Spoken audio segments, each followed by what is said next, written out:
Raja segala raja. Engkau yang layak menerima pujian, hormat, dan kemuliaan. Bagimulah segalanya ya Tuhan, sebab Engkau Allah yang maha tinggi, Allah yang maha besar, Allah yang maha kuasa. Kami datang merendahkan diri di hadapan-Mu pagi hari ini Tuhan dalam ibadah ini. Kami rindu Tuhan berbicara kepada kami pribadi lepas pribadi. Biarlah Tuhan menolong kami, menguatkan kami, meneguhkan kami, bahkan menegur dan mengingatkan kami. Sehingga kami boleh dibentuk oleh-Mu, oleh firman-Mu. Kami boleh belajar dan terus menjadi orang-orang yang berkenan kepada Tuhan. Terima kasih Bapa di dalam surga. Kami serahkan pemberitaan firman ini kepada kuasa dan tangan Tuhan saja. Kami siap mendengar firman-Mu ya Bapa, berbicaralah kepada kami. Di dalam nama Tuhan Yesus kami berdoa. Haleluya. Amin. Silakan duduk kembali. Selamat pagi. Salam. Salam. Puji nama Tuhan. Bapak Ibu Saudara dikasih Tuhan, hari ini khotbah saya judulnya bukan kebetulan. Belum bisa ditayangkan, kelupaan. Operatornya lupa. Ya. Bukan kebetulan. Ya. Mari kita membaca Alkitab kita dari kitab Efesus pasal 4 ayat yang ke-16. Ya, 4 ayat 16. Satu ayat ini kita baca bersama-sama ya. Kalau bisa baca di depan juga lebih jelas. Ya, mari kita membaca 2, 3. Daripadanya lah seluruh tubuh yang rapi tersusun dan diikat menjadi satu oleh pelayanan semua bagiannya sesuai dengan kadar pekerjaan tiap-tiap anggota, menerima pertumbuhannya dan membangun dirinya dalam kasih. Amin. Berbahagialah kita yang mendengar dan yang melakukan firman Tuhan. Rasul Paulus menulis surat kepada gereja di Efesus dengan jelas sekali menggambarkan atau menjelaskan bagaimana siapakah gereja itu. Ya, kalau surat Efesus berbicara tentang gereja, topiknya itu gereja, di mana gereja itu dimulai dengan pemilihan, dipilih, ditebus, menjadi anak-anak Allah, dimeteraikan, dan kita semua diselamatkan oleh karena anugerah Allah. Dan hari ini kita belajar firman Tuhan dikatakan daripadanya lah seluruh tubuh yang rapi, tersusun dan diikat menjadi satu oleh pelayanan semua bagiannya sesuai dengan kadar pekerjaan tiap-tiap anggota. Jadi tiap-tiap anggota ini berbicara tentang gereja, menerima pertumbuhannya dan membangun dirinya di dalam kasih. Bapak Ibu Saudara yang dikasih Tuhan, saudara pernah punya jam tangan? Kok pindah sendiri? Belum saya pindahin. Jangan pindah-pindah, saya yang berhak pindahin. Ya, jam tangan Swiss. Nah, ini jam tangan ada. Kalau kemarin itu ada jam tangan yang harganya 11 miliar bicara, ya, milik anggota DPR, namanya Pak Sahroni, ya. Harganya 11 M katanya, saya nggak tahu benar apa enggak. 11 M luar biasa ya. Mereknya apa itu? Saya juga lupa mereknya juga. Ya, karena saya kurang perhatikan. Tapi saudara, pembuat jam tangan pertama yang paling ahli itu orang Swiss, dari Swiss. Sebelum kita punya jam-jam murah aja, kalau jam saya jam made in China, belinya murah di bawah 100.000 online. Ya, tapi juga udah bagus ya, begitulah.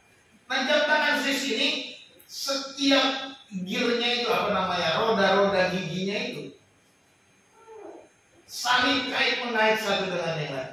Jadi kalau ada satu saja roda giginya hilang, maka jamnya nggak bisa berfungsi. Ya, saya pernah nganter om saya, kalau orang Batak bilang tulang saya, waktu masih hidup beliau datang ke Jakarta, dia punya jam tangan mereknya Cartier. Gak tahu bacanya begitu betul atau enggak?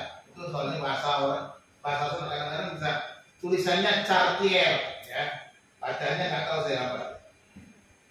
Ya, lalu saya diajak mengantar dia untuk servis jam tangan di daerah Pulau Dosa.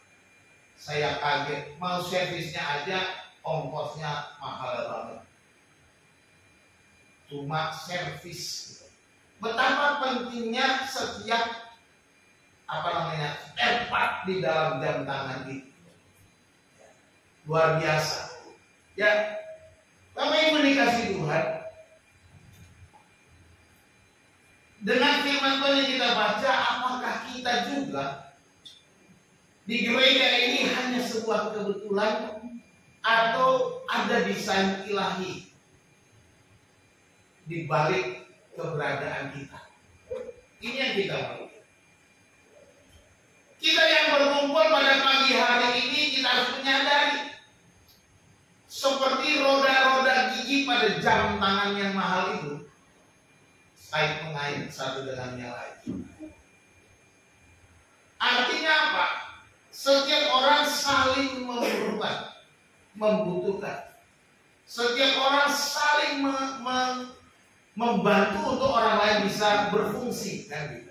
Kan roda gigi kalau satu nggak berfungsi semua. Artinya ini berfungsi maka yang lain berfungsi dan semua berfungsi lagi, menyambung, sambung, menyambung. Nah, tubuh Kristus tidak terbentuk secara acak. Kita semua tubuh Kristus. Setiap anggota ditempatkan dengan sengaja oleh Tuhan sendiri untuk pertumbuhan bersama. Setiap saudara dan saya ditempatkan oleh Tuhan dengan sengaja, makanya dikatakan rapi, tersusun. Sudah rapi, makanya itu gambarnya sebutnya puzzle.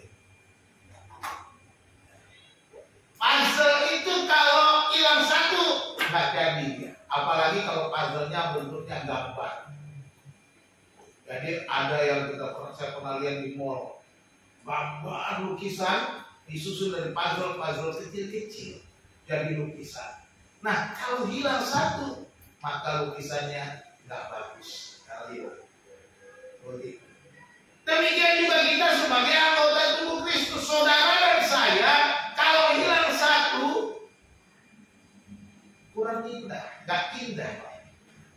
Jadi kalau kita menyadari itu, betapa pentingnya setiap anggota. Ya.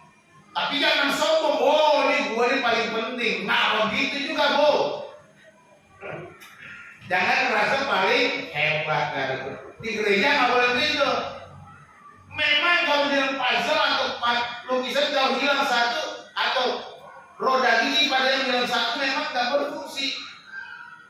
Tapi jangan sombong. Oleh karena kita merasa kalau saya nggak ada di gereja nggak ada, ya itu kesombongan. Bukan itu yang dimaksudkan ya.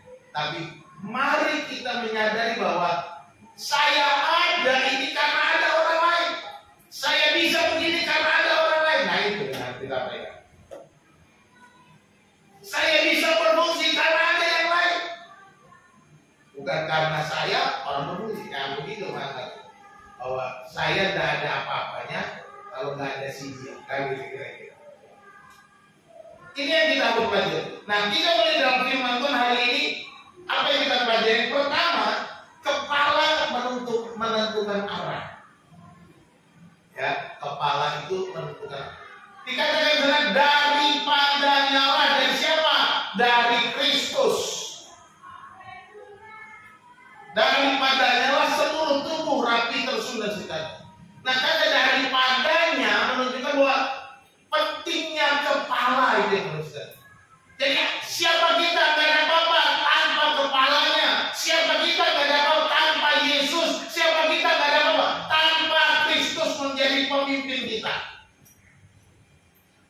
Gereja sama dengan organisasi biasa tanpa Yesus yang menjadi kepala dalam kita ini.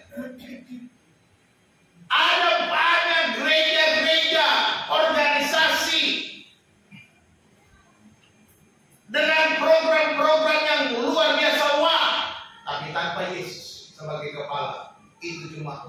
organisasi sosial.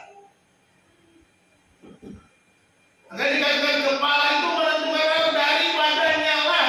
Jadi Kristus adalah kepala, sumber kehidupan dan arah hidup kita. Daripadanya.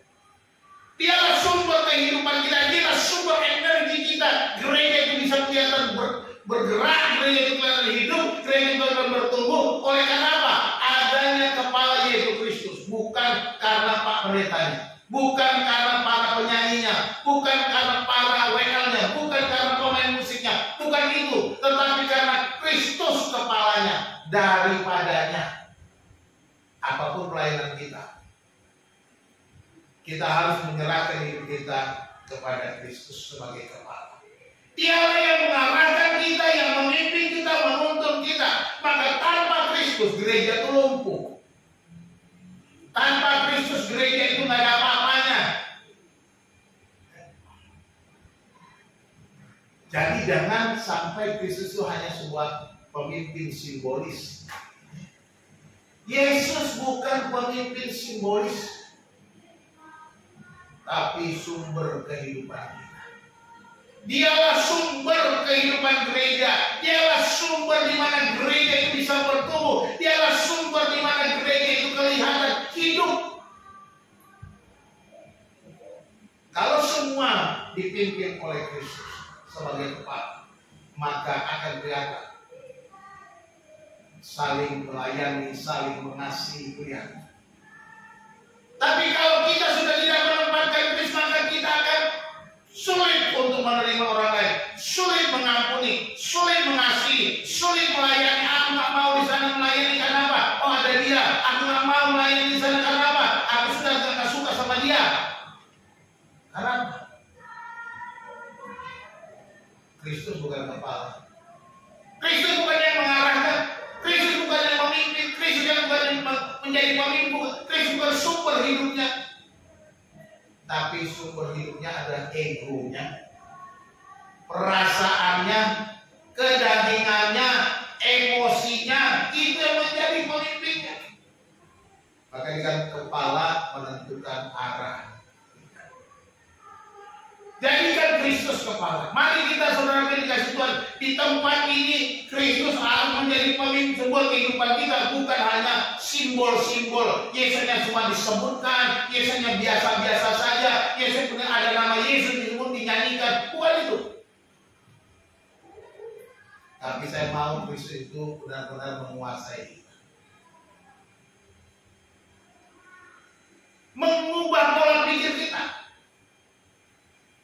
Ketika Kristus menjadi kepala, dia mengubah kepala kita supaya kepala kita diisi dengan kasih, kepala kita diisi dengan kemurahan, kepala kita diisi dengan belas kasihan. Ini jadi bukan hanya hati,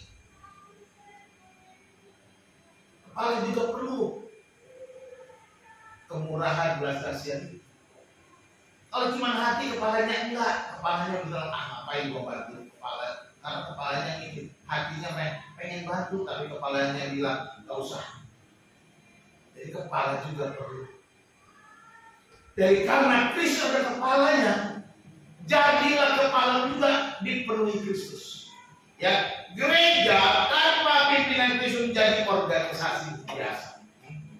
Gereja dimanapun, apakah di sini, kalau Yesus tidak menjadi pemimpin yang hidup, kalau Kristus tidak menjadi penguasa, maka gereja di sini juga menjadi mati. Jadi sebuah organisasi sosial saja. Cuma kumpul-kumpul, ya itu yang terjadi. Bapak Ibu Saudara yang dikasihi, saya beberapa hari yang lalu di dalam grup kami, Pak Karni mungkin ikut baca ya. Ikut Pak ya? Masih ada di grup ya Pak? Grup alumni ya. Gereja-gereja besar jatuh. Hillsong di Australia jatuh. Saddleback di Amerika, gereja besar jatuh. Kenapa? Karena kelamaan gereja itu terlalu mementingkan organisasi daripada Kristus. Kalau Kristus sudah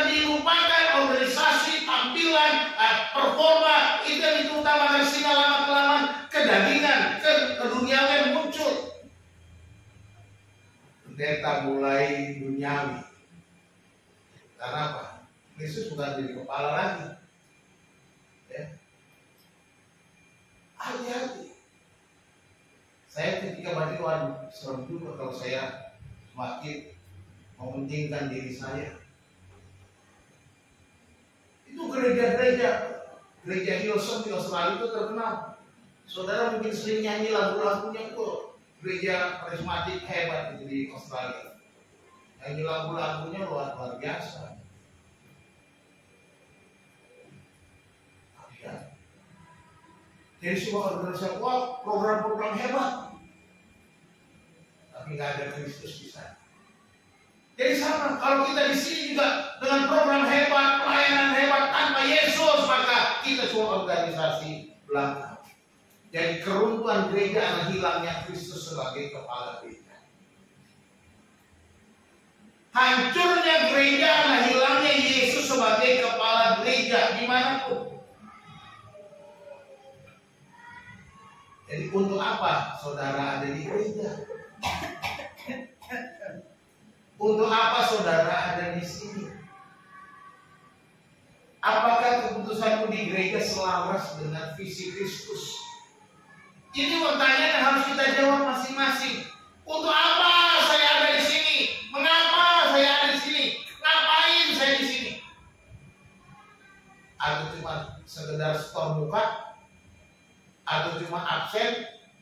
Atau cuma gak enak perasaan? Ya gak enak. Saya gak ke gereja, ntar diteleponin, ditanyain, malu. Ya gak enak. Saya orang Kristen, saya pengurus, tapi gak masuk gereja, gak enak dong. Hati-hati, bukan itu. Kita yang punya jawaban, untuk apa engkau ada di gereja? Apakah keputusanmu di gereja itu selaras dengan visi Yesus? Visi Yesus apa? Jadikanlah semua bangsa murid. Itu dua visinya. Matius 28. Jadikanlah semua bangsa muridku. Itu visi besarnya. Mari kita punya hati seperti Yesus, memiliki pikiran seperti Yesus, memiliki visi Yesus supaya kita penuh dengan kasih. Jadi kalau kita mulai mikirkan ini, mari kita pulang dari tempat ini, tanya diri sendiri, apakah aku sudah selaras dengan visi Yesus? Kalau belum, mari kita mulai kembali seperti di tukang pom bensin. Mulai dari nol ya Pak. Tadi pagi suruh saya isi bensin. Yang kedua, setiap bagian itu punya peran. Daripada nyala seluruh tubuh yang rapi, tersusun dan diikat menjadi satu oleh pelayanan semua bagiannya. Ada diperhatikan seluruh tubuh, tapi semua bagian terakhirnya. Seluruh tubuh yang rapi, tersusun dan diikat menjadi satu oleh pelayanan semua bagiannya. Artinya semua, seluruh tubuh yang diikat. Tidak ada satu pun tanpa kecuali seluruh tubuh sudah dikatakan rapi, tersusun dan diikat menjadi satu. Seperti ronda gigi tadi di sebuah jam tangan mewah. Sudah disusun sedemikian rupa, sudah rapi dan saling mengikat satu dengan yang saling bekerja, saling berputar. Ini menjadi satu kesatuan organik, bukan kumpulan-kumpulan individu. Kesatuan organik ini kesatuan yang hidup. Ya. Kesatuan yang hidup itu antara kita, saudara dan saya. Ini suatu kesatuan yang hidup, bukan kumpulan-kumpulan seperti pribadi-pribadi ini sekarang kumpul, ada Pak Supardi, Pak Istianto, Pak William, dan lain-lain, ada ibu-ibu semua masing-masing. Bukan kumpulan individu lagi kumpul-kumpul, bukan. Tetapi ini kita dikatakan kesatuan satu secara organik, bukan organisasi. Ya. Kesatuan yang hidup satu dengan yang lain. Artinya kita saling bergantung, Saling bergantung, artinya aku nggak ada apa-apa tanpa dia. Jangan dibilang dibalik ya. Orang lain nggak ada apa-apa tanpa saya. Itu kesombongan. Itu pekerjaan iblis. Jangan dipakai. Yang kita pakai, aku nggak berarti tanpa orang lain. Itu organisasi gereja, organik. Kita saling bergantung, kita saling membutuhkan. Siapapun kita, apapun kita, seberapa besar tugas pelayanan kita, sekalipun itu kecil saja. Tapi di mata Tuhan tidak ada anggota yang kecil. Di mata Tuhan tidak ada. Semuanya sangat bernilai, semuanya sangat berarti, semuanya sangat berharga. Tidak ada perbedaannya. Kemarin hari Rabu kami belajar tentang keselamatan, tentang pengangkatan anak-anak Allah. Kita diselamatkan dan diangkat menjadi anak-anak Allah. Perhatikan. Ketika kita lahir baru, ketika kita percaya, semuanya jadi anak Allah. Semuanya memanggil Allah itu Bapa. Saya panggil Allah itu Bapa. Tapi Putri gak manggil kakek. Ya kan? Putri manggil kakek gak? Ya kakekku di surga kan enggak. Dan tadi kalau ya Bapa di surga, Bapa kami yang di surga dikuduskan. Doanya sama kan? Artinya kita semua sama. Mau saya, mau Putri, mau Rahel, tetap manggilnya Bapa di surga. Artinya sama di mata Tuhan kita semua. Semua anak-anaknya. Semua. Apakah dia bertobat sudah 10 tahun, 20 tahun itu dengan bertobat baru sehari 2 hari yang lalu? Semuanya anak Allah. Kita semuanya manggil Bapa. Gak ada yang manggil kakek, apalagi hai nenek moyangku yang di surga. Gak ada. Ada pernah orang manggil nenek moyangku yang di surga? Enggak. Semuanya manggil Tuhan Bapa surga. Artinya kita tidak ada di hadapan Tuhan berbeda sama sekali. Siapapun kita, pelayanan apapun kita, mungkin orang lain melihat itu cuma kecil, cuma ngumpulin persembahan. Apa sih artinya? Ya sangat berarti bagi Tuhan.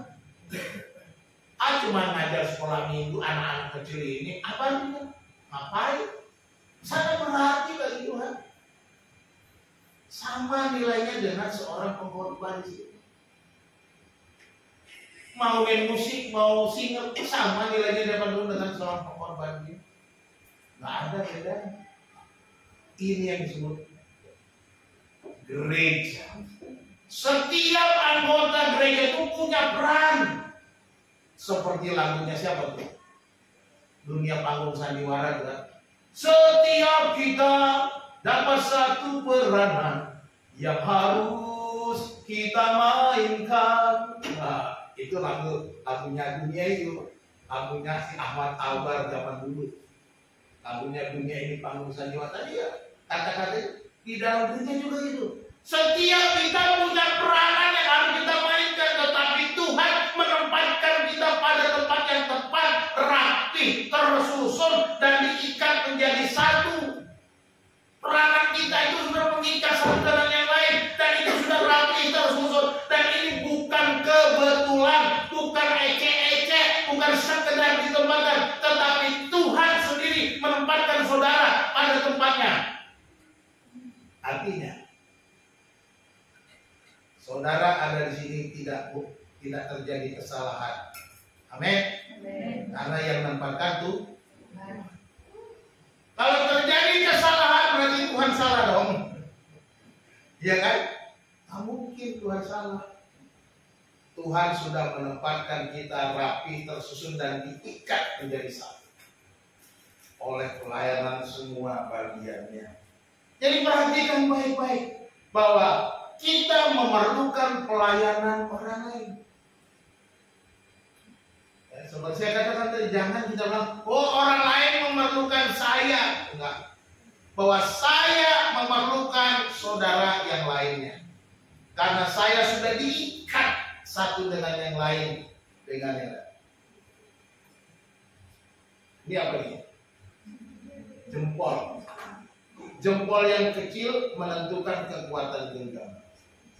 Coba kalau kita pegang jempolnya nggak ada, kurang kuat. Tapi karena ini kalau pegang sesuatu nih, jadi kuat. Coba nggak ada jempolnya, ini kurang kuat nih. Beda dengan ya. Ini artinya apa? Nggak usah merasa saudara paling kecil, paling nggak layak. Semuanya layak ya. Ketika saudara ada, saudara sudah menguatkan yang lain. Karena sudah diikat menjadi satu. Itu yang Tuhan mau di dalam kehidupan kita. Kita perlu orang lain menguatkan kita. Tadi katakan, rapi tersusun diikat menjadi satu. Dan kita dihubungkan dan diikat. Seperti sendi dan ligamen itu. Kalau sendi-sendi kita itu itu seperti hubungan kasih dan pelayanan kita itu. Dalam anggota tubuh itu, sendi-sendi kita tuh yang kita punya itu bisa dihubungkan itu karena itu seperti kasih dan pelayanan kita yang dikatakan diikat oleh kasih dan pelayanan. Kalau kita baca ayat.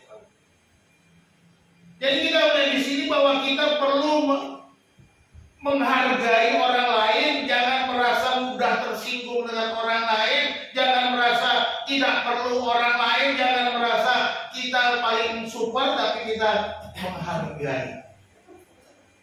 Aku bersyukur karena dia ada untuk aku. Ya, aku bersyukur karena dia ada menguatkan aku. Aku bersyukur karena dia ada maka aku bisa melayani Tuhan. Aku bersyukur karena dia ada aku bisa melakukan yang terbaik.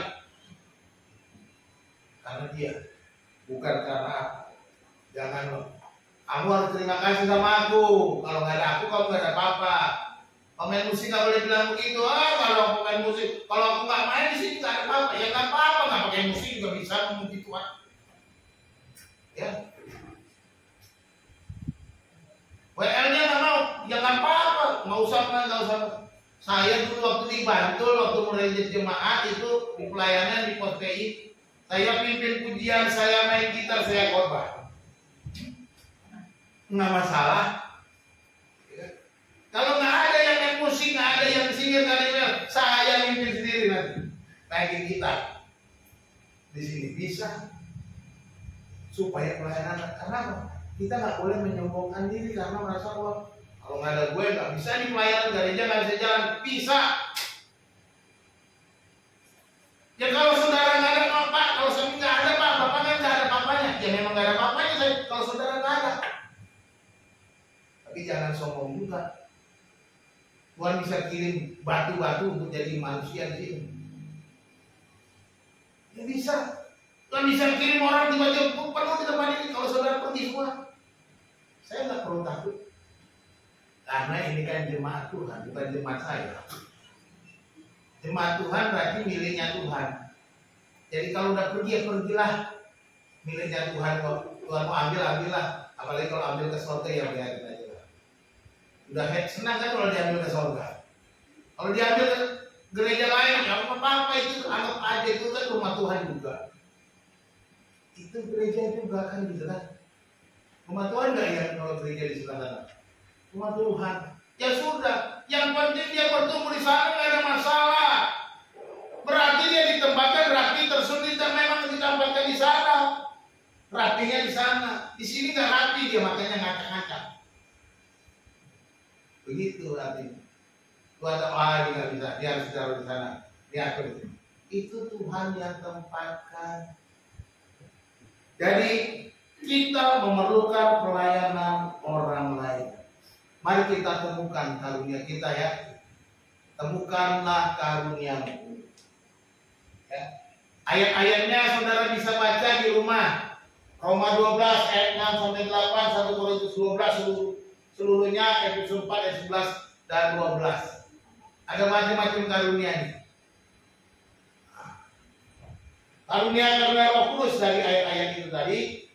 Karunia berkata dengan hikmat, karunia berkata dengan pengetahuan, karunia iman, karunia penyembuhan, karunia mengadakan mujizat, karunia bernubuat, karunia membedakan roh, karunia berkata-kata dalam bahasa roh, karunia menafsirkan bahasa roh, karunia memimpin, karunia rasul, karunia pengajar atau guru Injil, karunia menolong, karunia memimpin, karunia pelayanan, karunia menasihati, karunia memberi atau membagi, ya, karunia menunjukkan kemurahan, karunia gembala, karunia penginjil.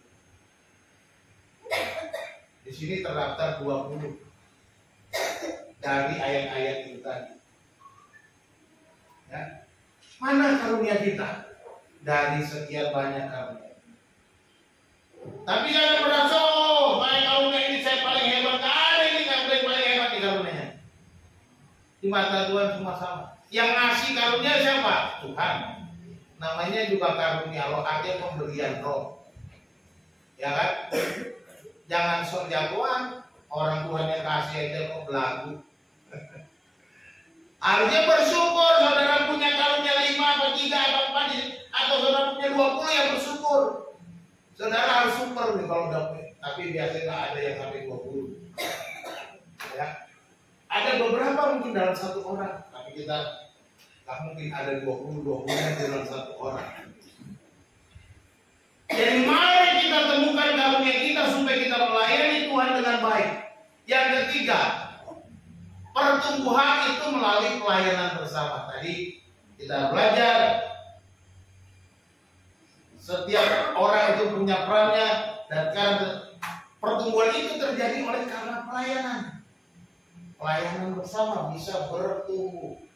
Ya. Oleh pelayanan semua bagiannya sesuai dengan kadar pekerjaan tiap-tiap anggota menerima pertumbuhannya. Jelas.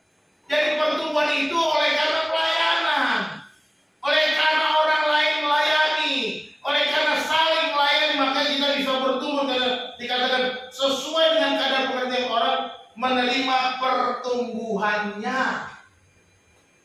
Setiap orang punya kadar, punya perannya, tapi itu membuat pertumbuhan. Ya. Jadi disebutkan pelayanan semua bagiannya. Tadi kan seluruh tubuh, sekarang semua bagian.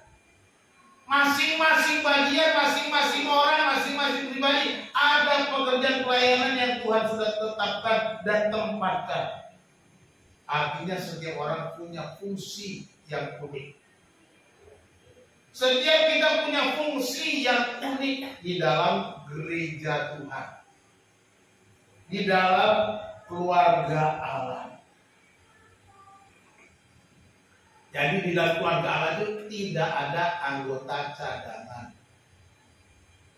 tidak ada spare part. Oh ini kamu tuh spare part, jadinya nanti aja ya. Ada itu. Kamu itu cadangan, jadi nanti aja. Nggak bisa. Ini bukan sepak bola, duduk-duduk di bangku cadangan. Gereja tidak boleh ada pemain cadangan. Gereja tidak boleh ada penonton. Semuanya adalah pemain. Nah itu dia gereja. Kalau di gereja yang besar ada pemain cadangan sedang nunggu, ada penonton. Wah bahaya itu. Kenapa? Apalagi kalau banyak penontonnya. Cuma penonton yang paling banyak daripada yang pemainnya. Kenapa?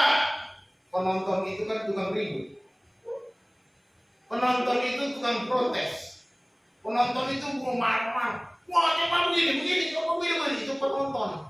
Jadi kalau saudara di sini cuma tukang kritik, itu cuma saudara sebagai penonton, tapi nggak mau jauh jadi pemain. Jadilah pemain, jadilah pelayan, jadilah gereja anggota yang aktif. Bukan penonton biasa yang cuma bilang begini dan begitu tetapi nggak bisa melakukan apa-apa. Jangan duduk di bangku cadangan, kamu tidak ada sumber cadang di dalam gereja. Semuanya itu sangat diperlukan satu dengan yang lain. Mari kita berpikir baik-baik. Jangan kita hanya mau duduk-duduk manis. Terima enaknya Pak, kayaknya saya nggak siap, jadi saya ikut-ikutan aja. Berarti saudara nggak ngerti apa itu gereja. Saudara nggak paham siapa saudara. Saudara nggak mengerti Tuhan sudah menempatkan saudara rapih, tersusun dan diikat menjadi satu oleh pelayanan semua bagiannya. Ini kita bisa bertumbuh oleh karena pelayanan bersama. Kita bisa hidup oleh karena pelayanan bersama. Kita bisa bergerak oleh karena pelayanan bersama. Gereja bertumbuh, berakar, berbuah karena pelayanan bersama. Bukan pelayanan 1-2 orang. Bukan cuma pelayanan para BPJ. Bukan cuma pelayanan para penginjil, tapi pelayanan semua anggota. Ini yang Tuhan mau dalam gereja. Jadi pertumbuhan ini bukan hasil seminar, diseminarkan terus loh, tapi hasil dari pelayanan. Gereja itu bertumbuh hasil pelayanan. Nanti bulan Januari ada seminar tentang keluarga. Kita mau buat di KPCC lagi. JPB akan buat seminar. Pembicaranya dari Amerika. Saya harap Bapak Ibu yang ada di sini mau hadir untuk ikut seminar tentang keluarga. Pak, saya belum berkeluarga, Pak. Ya nggak apa-apa. Belajar supaya ketika berkeluarga sudah siap. Gitu. Jangan cuma mikir karena seminar keluarga nggak mau ikut karena belum berkeluarga. Jadi pertumbuhan itu melalui pelayanan, ya, melalui pelayanan bersama. Contoh di Alkitab itu Barnabas dan Saulus. Barnabas dan Saulus melayani bersama-sama, saling melengkapi. Barnabas dan Saulus diutus untuk memberitakan Injil bersama-sama. Ketika mereka melayani bersama-sama menjadi lebih efektif, menjadi lebih baik. Walaupun dalam kisah berikutnya Barnabas dan Paulus itu bagi 2 pelayanan. Paulus ke tempat lain, Barnabas punya 2 tim pelayanan menjadi tim yang baru. Ya. Tapi mereka bersama.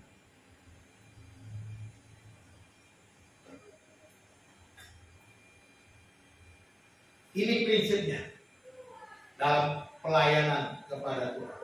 Ya. Saya bertumbuh saat saya melayani dan gereja bertumbuh saat saya melayani.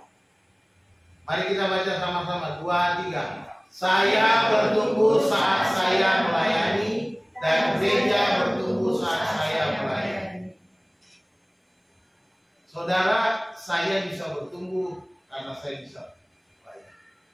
Gereja juga mulai bertumbuh karena kita saling melayani. Ini yang harus kita.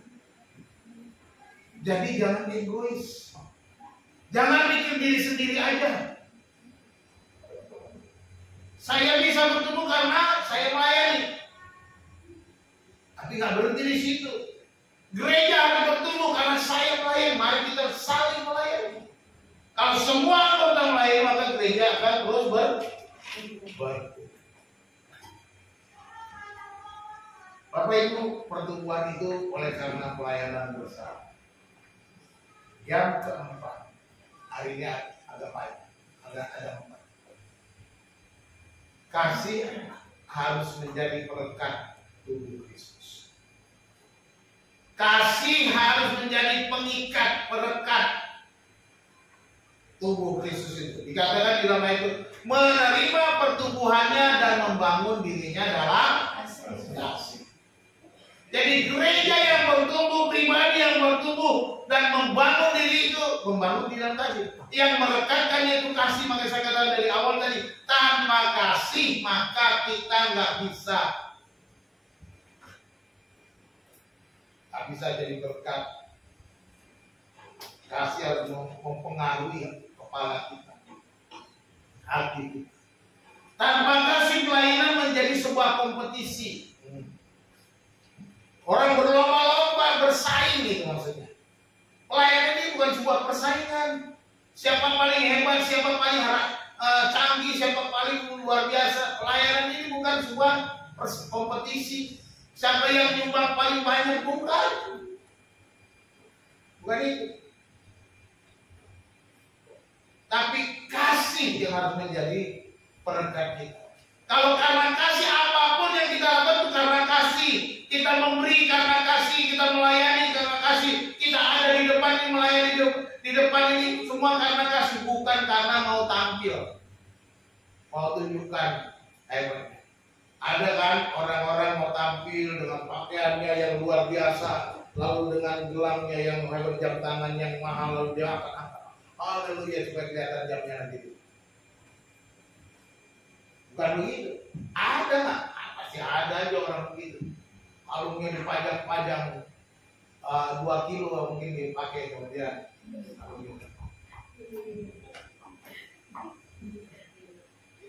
Dia mau tampil supaya kalung 2 kilo itu kelihatan. Ada yang begitu. Dia mau tampil supaya orang lihat dari ujung kepala sampai ujung kaki ada berapa juta. Ada yang begitu. Nah, itu tanpa kasih. Tanpa kasih akhirnya orang mau tampil. Tanpa kasih maka orang pengen dihargai, pengen punya nilai. Tak perlu kita cari nilai, karena Tuhan sudah menilai. Lebih baik dinilai Tuhan daripada dinilai manusia. Kalau kita mau dicari penilaian dari manusia, maka Tuhan akan bilang gak ada nilainya.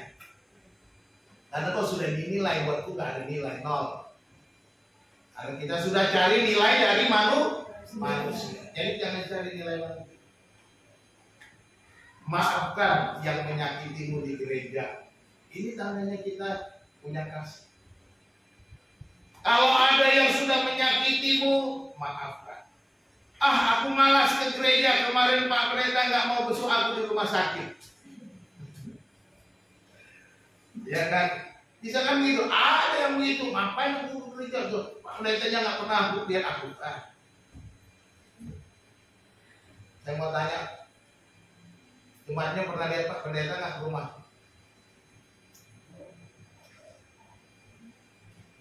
Oh, saya mau besok Pak Pendeta, gimana kabarnya? Pernah mikir nggak? Kita hanya pikir diri kita, lupa Pak Pendeta juga perlu dikunjungi. Pak Pendeta juga perlu support doa saudara. Loh, jangan pikir Pak Pendeta itu Superman, bukan. Mungkin cuma pakai permennya doang, nggak pakai su. Pak Pendeta itu bukan Superman, manusia biasa, sama seperti saudara. Kita perlu saling menguatkan saudara. Jadi jangan hanya bikin lalu kita marah, kita tersinggung dengan yang lain. Makanya ampunilah, maafkanlah Pak Pendetamu yang lalai. Maafkanlah diakonia kelupaan, kan misalnya ya. Maafkanlah kalau BPJ-nya nggak pernah komplit datang ke rumah saudara. Maafkan. Karena apa? Ada kasih. Bukan fokus pada diriku, tapi aku mau memberi input untuk Tuhan. Jadi kita harus merayakan keberhasilan orang lain. Bersyukur. Ya, bersyukur untuk keberadaan orang lain. Bukan hanya memikirkan diri kita, tetapi kita jadikan kasih sebagai perekat untuk mengikat satu dengan yang lain, mengalami pertumbuhan dan membangun diri kita. Ya.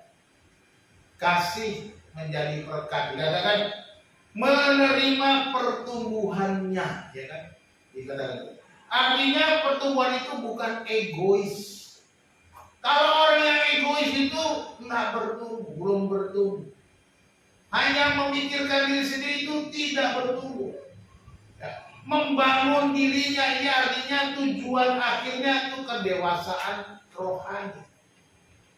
Kasih itu harus menjadi tujuan utama, tujuan akhir. Sebagai bentuk pertumbuhan atau kedewasaan secara rohani. Orang yang menerapkan kasih dalam hidupnya, dia sudah dewasa. Bukan orang yang menerapkan berbagai macam karunia tadi, bukan. Karunia itu orang nggak dewasa juga sudah bisa punya karunia. Ya, hati-hati. Makanya dikatakan yang paling penting itu adalah buah roh, bukan karunia roh. Karunia roh bisa ditiru oleh setan.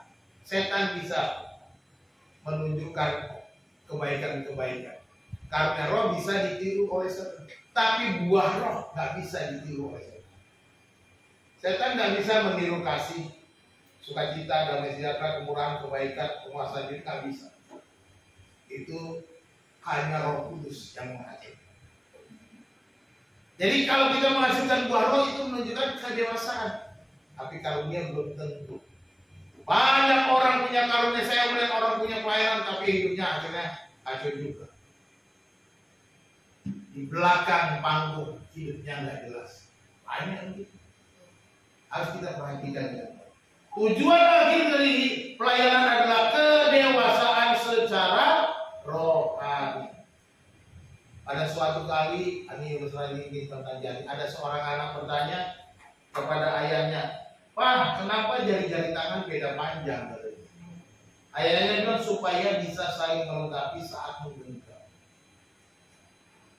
Kalau seandainya semuanya panjang semua gitu, sama panjangnya lucu ya gitu ya. Itu jempolnya ada di sini. Gereja juga begitu, berbeda-beda. Ada kecil, ada besar, ya. Ada kaya, ada miskin. Ada punya karunia 5, ada 1, ada 2. Kan perumpamaan tentang talenta itu ya. Orang punya talenta 1, talenta 5, talenta 10. Tapi tiap orang bertanggung jawab mengembangkan talentanya. Kalau enggak akan diambil daripadanya. Jadi penting sekali kita memahami bahwa siapapun kita, apapun kita, maka kita melihat bahwa kita sangat mendukung orang lain. Dan kita juga perlu dukungan orang lain. Aplikasinya. Apa yang harus kita perlu? 1. Mari kita membuat rencana. Tulislah 1 karunia rohani yang Tuhan berikan kepadamu dalam minggu ini. Pulang dari tempat ini, pikirkan, cari tuh, baca tuh Roma segala macam, Korintus 12, Efesus dibaca, kemudian saudara dari 20. Nanti kalau saudara perlu catatan 20 itu nanti saya kirim. Selidiki gimana karunia rohani yang saudara punya minggu ini, saudara tentukan. Oh ini saya punya, saya bisa ini, saya bisa ini, saya bisa ini. Ya, sudah itu apa? Buatlah komitmen untuk melayani diri. Dengan karunia rohani yang kita sudah tahu, sudah kita pahami, sudah kita mengerti, melayani Tuhan dengan karunia rohani. Jangan udah tahu nggak mau lagi. Udah tahu ya sudah, yang penting gue udah tahu aja. Jangan. Udah tahu, aktiflah, serahkan diri melayani di dalam keluarga Allah. Yang ketiga, berdoalah. Tuhan, tempatkan aku di posisi yang bukan kebetulan. Supaya kita mulai, Tuhan, tempatkanlah aku di posisi di mana aku rapih tersusun, diikat menjadi satu oleh semua bagian. Bukan sebuah kebetulan aku ada di sini. Berdoa minta Tuhan. Jangan cuma duduk manis. Jangan cuma berdoa, Tuhan berkatilah rumah tanggaku, berikanlah kami makanan kami yang secukupnya. Ya boleh. Tapi jangan lupa Tuhan tempatkan aku pada tempat yang bukan kebetulan. Kita minta Tuhan tolong supaya aku bisa melayani. Tuhan tolong supaya aku bisa ditempatkan rapih tersusun. Sudah itu yang terakhir, tantangan 30 hari. Saya mau ngajak saudara lebih praktis sekarang. Lakukan 1 tindakan pelayanan kecil setiap hari. Mulai besok atau mulai hari ini. Mulai pikirkan. Apakah saudara mendoakan orang?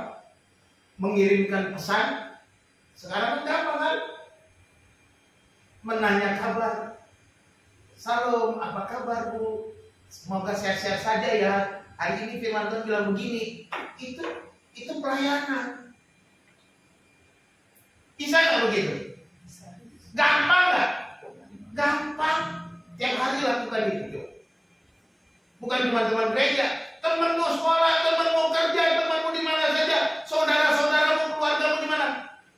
Nggak percaya dia nggak seiman, ya nggak apa-apa, jangan baik-baik dulu. Apa kabar? Semoga sehat-sehat ya, Tuhan memberkatimu. Apa susahnya? Itu karunia. Bagikan berkat setiap hari. Ya.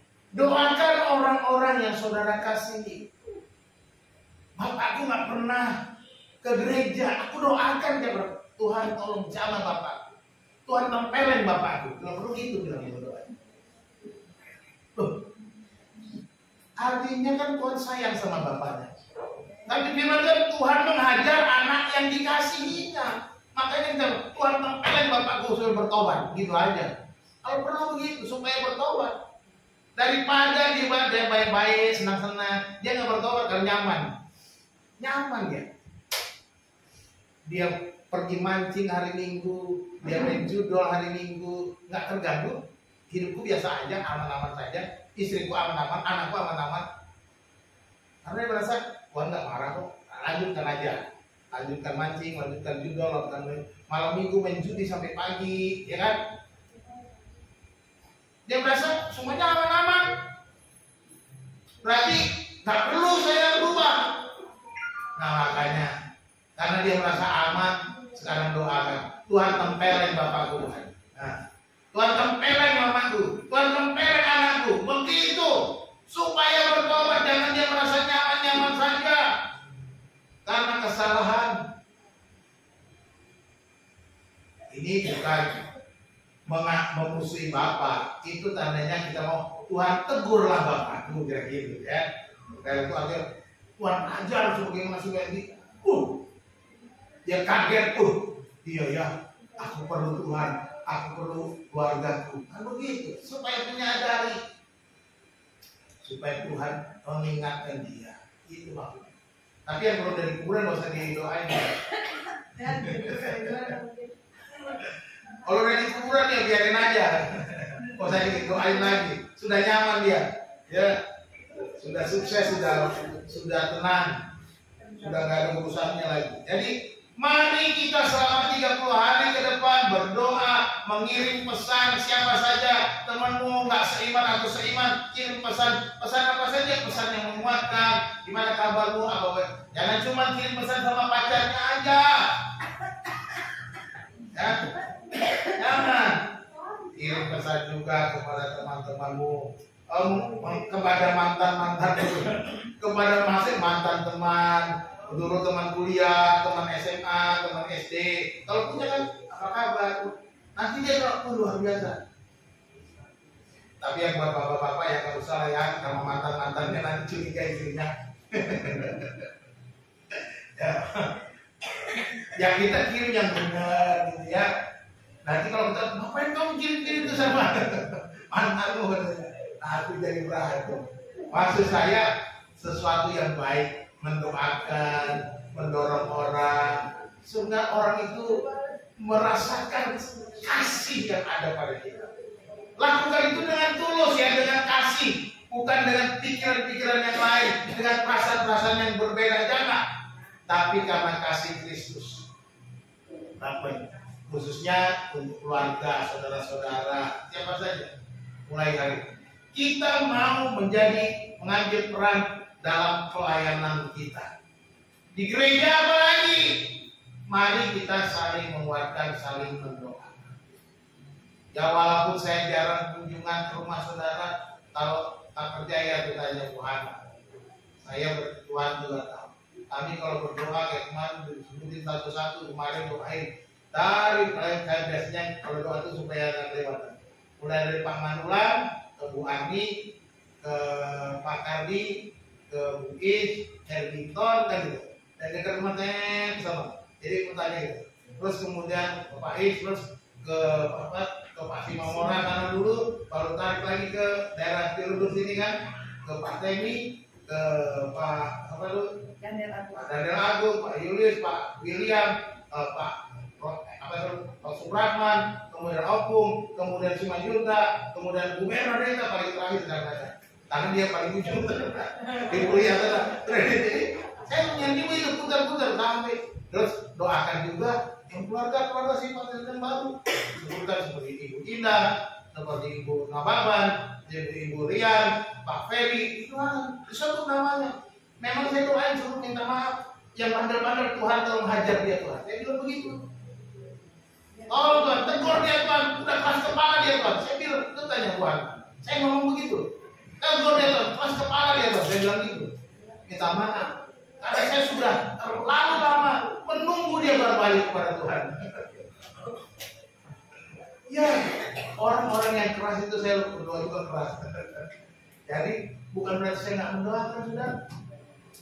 Jadi saudara juga perlu berdoa buat saya karena kita saling membutuhkan satu sama lain.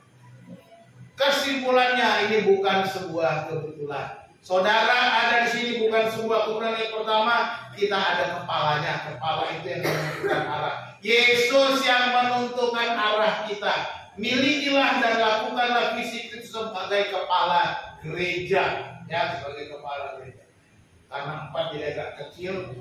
Yang kedua, setiap bagian itu punya peran. Saudara ingat baik-baik, kita punya karunia-karunia rohani, ada peran-perannya. Mari kita mengetahui peran kita. Ambillah bagian pelayanan sesuai karunia yang Anda miliki. Ya, cari karunia saudara. Peran saudara di mana? Ya, supaya kita ditempatkan pada tempat yang. Dan yang ketiga kita belajar, ini bukan kebetulan karena pertumbuhan itu melalui pelayanan bersama.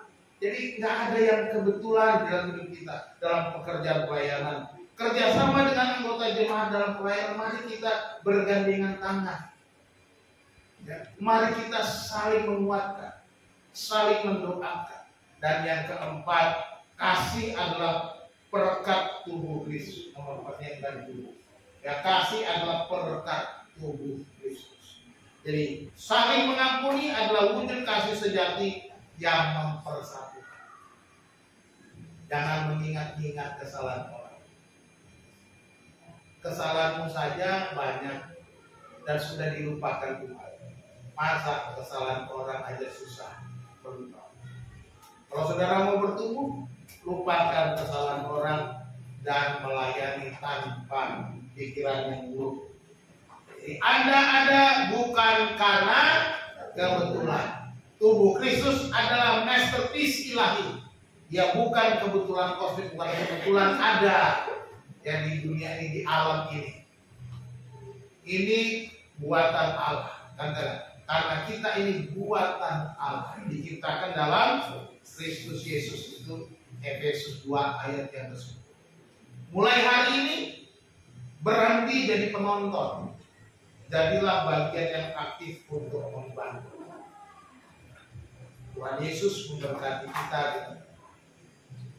Bapak Surgawi, terima kasih untuk kebenaran firman yang sudah kami baca, kami renungkan bersama. Engkaulah kepala gereja, kami memerlukan Engkau yang menentukan arah, visi, dan pelayanan kami. Tuhan pimpin kami, biarlah Kristus tetap ada di tengah-tengah kami menjadi kepala. Bukan berbagai macam program-program yang besar, yang hebat, tetapi tidak ada Kristus, tidak memuliakan Tuhan. Biarlah kami boleh apapun program yang kami buat, semuanya untuk kemuliaan Tuhan, sebagai visi yang Tuhan berikan sebagai kepala gereja. Terima kasih Tuhan, kami mengucap syukur kepada. Biarlah Engkau membentuk kami jemaat yang kecil ini Tuhan, bagi kemuliaan-Mu sendiri ya Tuhan. Biarlah Engkau tolong kami sebagai hamba-Mu ya Tuhan. Tolong hamba-Mu dengan segala kekurangan, kelemahan, supaya hamba bisa tetap melayani sampai Engkau datang yang kedua kali dengan penuh dedikasi kepada Tuhan. Penuhi hamba-Mu dengan Roh-Mu yang kudus ya Tuhan. Penuhi jemaat-Mu dengan Roh-Mu yang kudus setiap kami ya Tuhan. Supaya kami saling bergandengan tangan, melayani, diikat menjadi satu, menerima pertumbuhan dan membangun diri di dalam kasih. Terima kasih Tuhan, terima kasih atas firman. Biarlah Roh-Mu yang kudus terus berbicara kepada kami. Di dalam nama Tuhan Yesus Kristus kami berdoa dan mengucap syukur kepada-Mu ya Bapa. Haleluya. Semua yang percaya katakan amin.